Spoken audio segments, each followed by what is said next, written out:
কৌশিকী অমাবস্যা কি জানেন?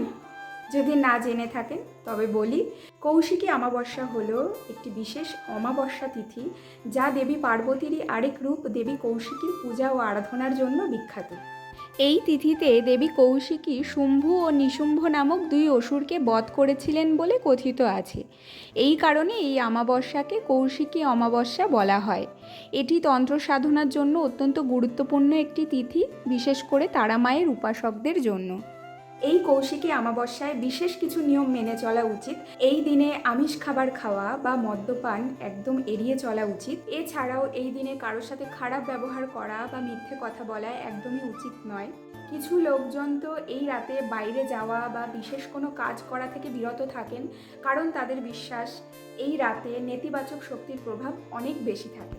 এই তিথি অশুভ শক্তির বিনাশের জন্য পরিচিত। এই দিনে দেবী কৌশিকীর পূজা করলে জীবনে আসা সমস্ত বাধা বিপত্তি দূর হয় বলে বিশ্বাস করা হয়। পুরাণ মতে এমনটাই কথিত আছে, তারাপীঠ মহাশ্মশান চত্বরেই বামাখ্যাপা কৌশিকী অমাবস্যায় সিদ্ধিলাভ করেছিলেন এবং মায়ের দেখা পেয়েছিলেন। প্রতি বছরই এই কৌশিকী অমাবস্যায় বিরাট ভক্তের ঢল নামে তারাপীঠে।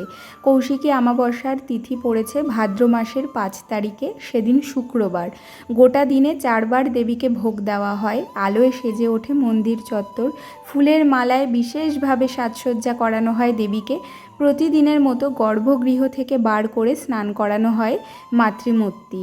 রাত 9টার পরে সেই মূর্তি দেখতে যেতে পারেন সাধারণ মানুষেরা। সবাই একবার হলেও আমার সঙ্গে বলো, জয় তারা মায়ের জয়।